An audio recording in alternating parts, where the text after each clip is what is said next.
Friend, welcome to my channel. ఈరోజు మనం మేరే Sai 1033 episode తెలుగులో తెలుసుకుందాము. కుల్కర్ణి సర్కార్ తన బావగారు తీసుకొచ్చిన బహుమతుల్ని చూస్తూ ఉండగా ఇంతలో సంతాపంతా పరిగెడుతూ అక్కడికి చేరుకొని సర్కార్ ఆ యొక్క ధీర్ గతం తెలిసింది. అతను బైరాగితో చెప్తూ ఉండగా మేము రహస్యంగా విన్నాము అని వారు అలా వివరిస్తూ ఉంటారు. మరోవైపు ధీర్ సాయి, ఆ రోజున నేను ఏదైతే తప్పు చేశానో దాని కారణంగా గవర్నమెంట్ బిల్డింగ్ ఇప్పుడు పూర్తిగా ధ్వంసం అయిపోయింది. నేను ఆ రోజున లంచం తీసుకొని నాసిరకం వస్తువులు ఉపయోగించి కట్టడంతో ఆ యొక్క బిల్డింగ్ పూర్తిగా పడిపోయింది. వాళ్ళు ఇన్వెస్టిగేట్ చేయగా అందులో నా యొక్క హస్తం బయటపడింది. నాకు చాలా భయం వేసింది. నా ఉద్యోగం కూడా పోయింది. అందుకే నేను నా జీవితంలో ఒకసారి జరిగిన తప్పు మరొకసారి జరగకుండా ఇప్పుడు వచ్చిన అవకాశాన్ని జాగ్రత్తగా సద్వినియోగపరచుకోవాలనుకుంటున్నాను. నా జీవితం నాకు ఒక పరీక్షలాగా అనిపిస్తుంది అనగా వెంటనే సాయి, చూడు ధీర్, ఒకసారి నీవు పొరపాటు చేశావు. ఆ పొరపాటు కారణంగా నీవు ఇప్పుడు శిక్షని అనుభవిస్తున్నావు.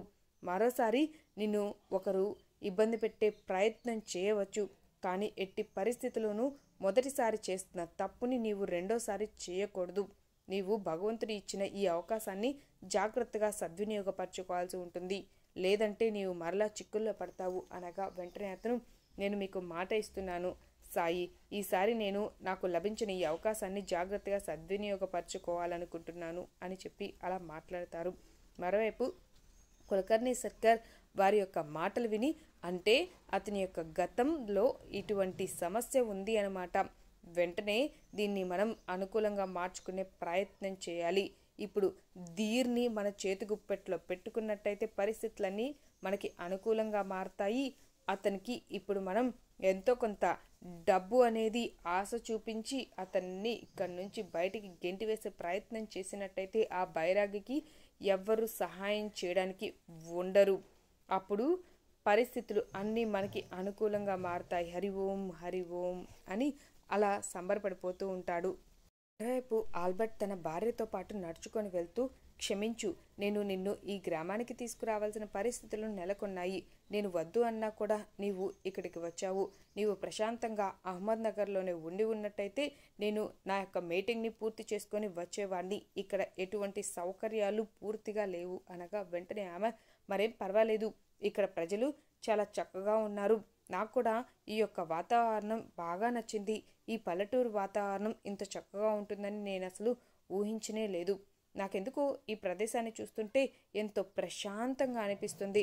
ఎంత అంటే చర్చిలో అలా మనం కూర్చున్నప్పుడు ఎంత ప్రశాంతత కలుగుతుందో అంత ప్రశాంతతతో నిండి ఉంటుంది. అలాగే నాకు భగవంతునికి దగ్గరగా ఉన్నట్టుగా అనిపిస్తుంది అని అలా మాట్లాడుతూ ఉండేసరికి ఎదురుగా సాయి నడుచుకొని రావడం కనిపిస్తుంది.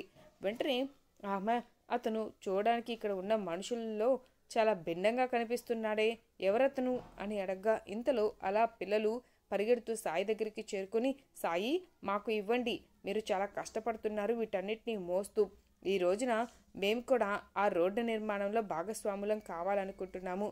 ఈరోజు మేము అందరం కూడా మా తరపున అక్కడికి వచ్చి పని చేసినట్టయితే అందరికీ కొంత సమయం కేటాయించి పనిచేసిన అనుభూతి మాకు కూడా కలుగుతుంది అనగా వెంటనే సాయి, మీ అందరూ ఇంత కుతూహలంగా అలా రావాలనుకుంటున్నప్పుడు నేను మాత్రం ఎలా వద్దనగలుగుతాను, పదండి వెళ్దాం అని చెప్పి అలా వారిని తీసుకొని బయలుదేరి నడుచుకొని వెళ్తూ ఉంటారు.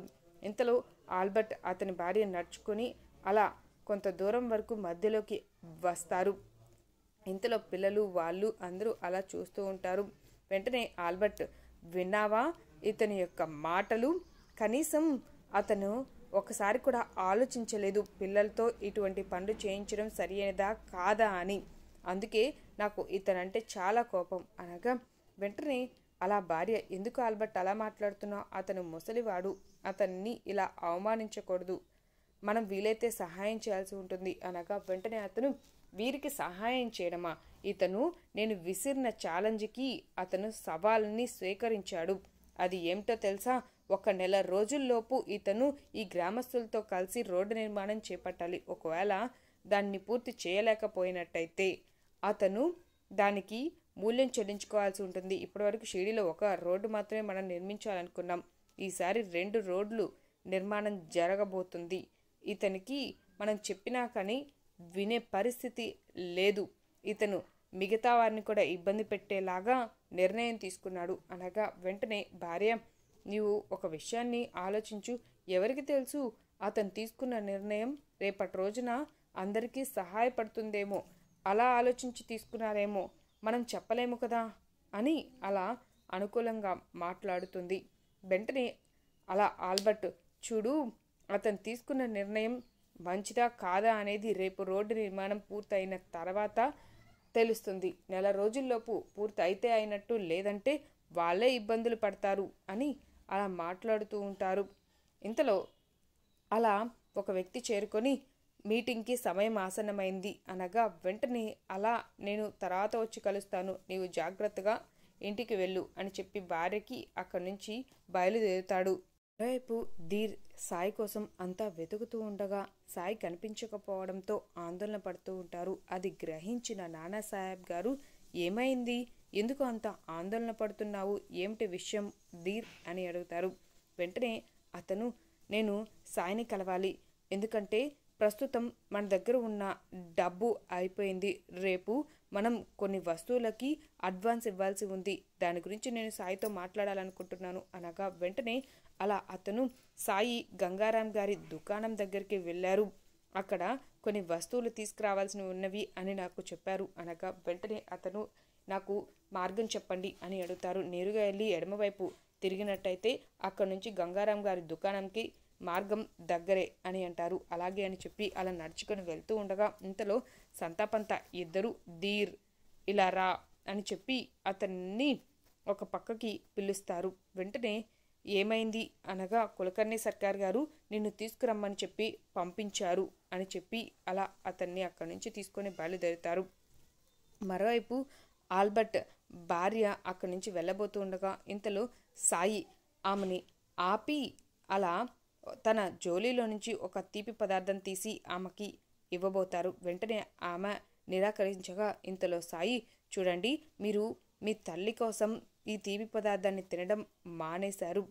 ఒక విషయం ఆలోచించండి, మీరు మీ అమ్మ మీద ప్రేమతో తీపిని మానేశారు, కానీ మీకు ఇష్టమైన తీపిని మానేయడం వలన మీ తల్లి ఎంత బాధపడుతుంది, ఆమె మీ గురించే చింతిస్తూ ఉంటుంది కదా.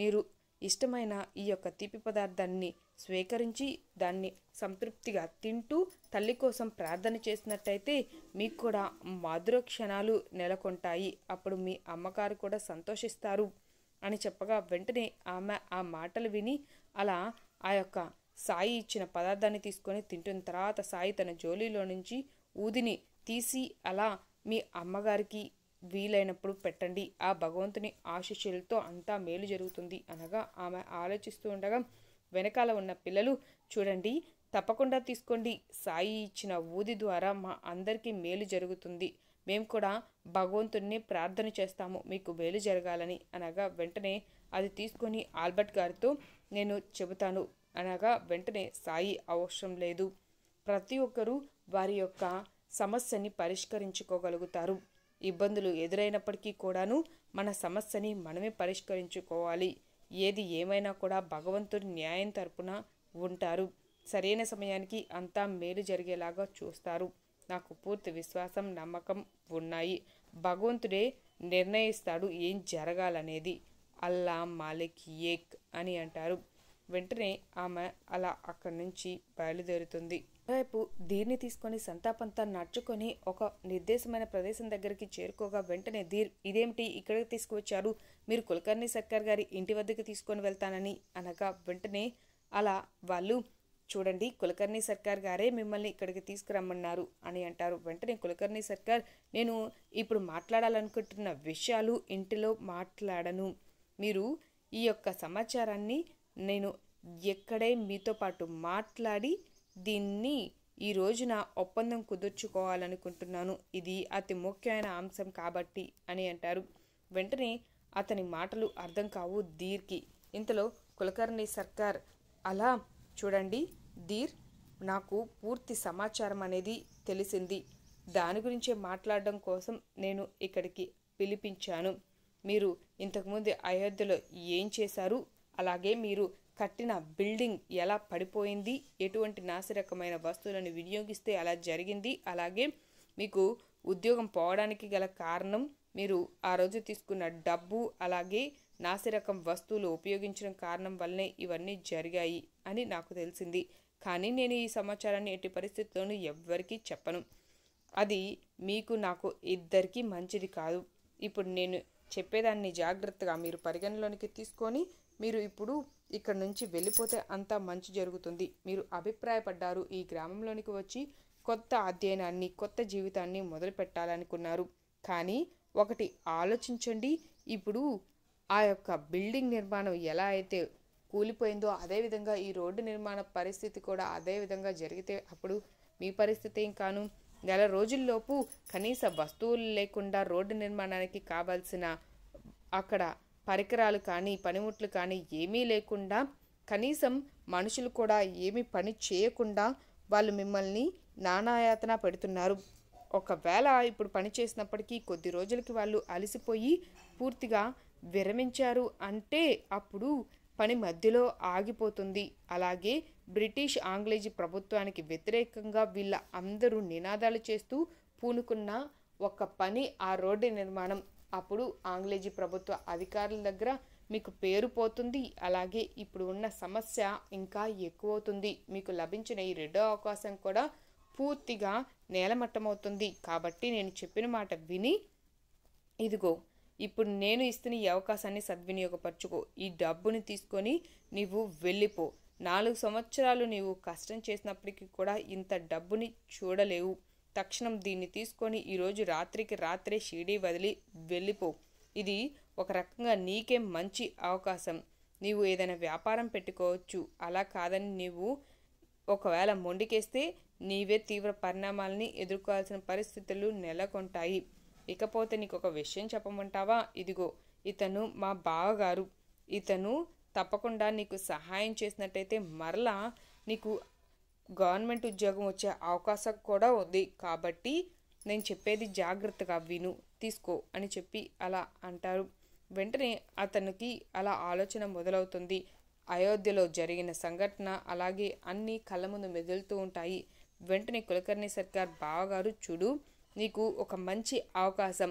ఒకవేళ దీన్ని నువ్వు వదులుకున్నట్టయితే నీకే ఇబ్బంది వచ్చి పడుతుంది అనగా వెంటనే కులకర్ణి సర్కార్, చూడు ఖచ్చితంగా ఈ గ్రామంలోని ప్రజలు ఏ పనిని చివరి దాకా తీసుకొని వెళ్ళింది లేదు. వాళ్ళు ఇప్పుడు కూడా ఈ పనిని పూర్తిగా ముగించగలుగుతారని నేను అనుకోవడం లేదు అని అంటారు. వెంటనే అతను కంగారు పడిపోతూ, నేను ఇప్పుడు మరలా తప్పు చేస్తున్నానా? ఒకవేళ తప్పు చేస్తే తీవ్ర పరిణామాలు ఎదుర్కోవాల్సిన పరిస్థితులు నెలకొంటాయి. ఇప్పుడు నేనేం చేయాలి? నాకు ఇది ఒక పెద్ద పరీక్ష అని చెప్పి అలా ప్రజలు పనులు చేయలేక మొదటి రోజే అలా ఇబ్బంది పడిన సంఘటన గుర్తు వస్తుంది. వెంటనే మనసులో ఈ కులకర్ణి సర్కార్ చెప్తున్నది కూడా అక్షరాల సత్యం. నెల రోజుల్లోపు ఆ రోడ్డు నిర్మాణం అనేది పూర్తి కాకపోయినట్టయితే ఆంగ్లేజీ ప్రభుత్వం వారు తప్పకుండా ఇబ్బంది పెడతారు. అలాగే నాకు కూడా లేనిపోని పెద్ద సమస్య వచ్చి పడుతుంది. వీరికి సహాయం చేసినందుకు నెమ్మదిగా నేను ఇప్పుడే ఇక్కడి నుంచి తప్పించుకోవడం మంచిది అని చెప్పి అలా మనసులో అభిప్రాయపడుతూ ఉంటాడు. వెంటనే కులకర్ణి సర్కార్, ఏమిటి ఇంకా ఆలోచిస్తున్నావు అని వెంటనే అతను అలా డబ్బు చేతులనికి తీసుకుంటాడు. వాళ్ళిద్దరూ కలిసి, మేము నీతో ఒక విషయం చెప్తున్నాము, జాగ్రత్తగా నీవు పని చేయాలి అని అతనికి వినిపిస్తారు. వెంటనే ఇప్పుడు నేను ఇక్కడి నుంచి వెళ్ళిపోతే ప్రజలందరూ ఏమనుకుంటారు అనగా వెంటనే కులకర్ణి సర్కార్, చూడు షిరిడీ గ్రామ ప్రజలు ప్రస్తుతం వారి యొక్క వెన్నుముక వెళ్ళిపోయింది అని చెప్పి అభిప్రాయపడతారు. వాళ్ళు మీ దగ్గర నుంచి చాలా ఆశిస్తున్నారు. ఇప్పుడు మీరు చేయాల్సింది ఒకటే, తక్షణం మీరు ఇక్కడి నుంచి వెళ్ళిపోవడం. అలా కాకుండా మీరు మొండి పట్టుతో ఇక్కడే ఉంటే మీరు ఇబ్బందులు ఎదుర్కోవాల్సిన పరిస్థితులు నెలకొంటాయి. ఆ బైరాగి ఎప్పుడు ఏదో ఒకటి చెప్పి అందరినీ ఇబ్బంది పెట్టడమే, అదేవిధంగా మీకు కూడా ఇబ్బంది జరుగుతుంది అని మాట్లాడతారు. మరుసటి రోజు యథావిధిగా అలా గ్రామంలోని ప్రజలంతా రోడ్డు నిర్మాణం కోసం అక్కడికి చేరుకొని మాట్లాడుకుంటూ ఉంటారు. ఇంతలో నానాసాహెబ్ గారు అక్కడికి చేరుకొని, క్షమించండి, నా వలన పని మొదలు కావడం ఆలస్యమైంది, వెళ్దామా, ఇప్పుడు మనం ఆగకుండా పని చేద్దాం అనగా వెంటనే కేశవ్, ఇంకా ధీర్ రాలేదు, కనీసం ఎక్కడికి వెళ్ళారు ఏమిటి అనేది కూడా ఎవరికీ చెప్పలేదు అనగా వెంటనే సాయి, అవునా, నీకు చెప్పలేదా అని అడుగుతారు నానాసాహెబ్ని. వెంటనే అతను అది షిర్డీ గ్రామ శివారుల దగ్గర కనిపించారు, బయటికి వెళ్తున్నా అని చెప్పారు. నేను కంగారుగా ఉన్నాను, తిరిగి వచ్చిన తర్వాత మిగతా సమాచారాన్ని మాట్లాడతాను అని చెప్పి అలాగా వెంటనే అక్కడ వారంతా మౌనంగా ఉంటారు. ఇంతలో అలా శ్రీకాంత్ అధ్యాపకులు గారు మిగతా వాళ్ళు అదేమిటి అని ఆందోళనగా మాట్లాడగా, ఇంతలో సాయి కంగారు పడవద్దు, అందరూ ఎవరి పనుల్లో వారు చేస్తూ ఉండండి, తప్పకుండా మేలు జరుగుతుంది అని చెప్పి అలా మాట్లాడతారు. మరోవైపు కులకర్ణి సర్కార్ తన బావగారితో ఇదిగోండి కొన్ని మిఠాయిల్ని తినండి బావగారు అని చెప్పి అలా ఇస్తారు. వెంటనే అలా సంతాపంత వారికి కూడా వస్తాయని ఆశపడతారు. ఇంతలో కులకర్ణి సర్కార్ నాకు చాలా సంతోషంగా ఉంది, ఆ ధీర్ ఇక్కడి నుంచి వెళ్ళిపోవడానికి ఒప్పందం కుదుర్చుకున్నందుకు. ఆ ఫకీరు ఇప్పుడు మన చేతికి ఇప్పట్లో చిక్కడం ఖాయం అనగా వెంటనే సంతాపంతా ఇప్పుడు ఆ ధీర్ కోసం గ్రామస్తులు అందరూ జల్లెడ పడుతున్నారు. వాళ్ళ అందరూ అతన్ని వెతికే పనిలో నిమగ్నమయ్యారు. రోడ్డు నిర్మాణం దాదాపు ఇప్పుడు ఆగిపోయినట్టే అనగా కులకర్ణి సర్కార్ సంబరపడిపోతూ ఉంటాడు. ఇక మనకి ఎదురు లేదండి, వీలైనంత త్వరగా ఈ యొక్క పనిని పూర్తి చేసే ప్రయత్నం చేద్దాము అని అలా మాట్లాడుకుంటూ ఉంటారు. ఇంతలో అలా సంతాపంతా కూడా వారికి లభించిన అవకాశం సద్వినియోగపరచుకోవాలని సంబరపడిపోతూ ఉంటారు. ఇంతటితో ఎపిసోడ్ కంప్లీట్ అయింది. మీకు ఈ వీడియో నచ్చినట్లయితే లైక్ చేయండి, సబ్స్క్రైబ్ చేయండి, మరిన్ని వీడియోస్ కోసం బెల్ ఐకాన్ క్లిక్ చేయండి. Thank you.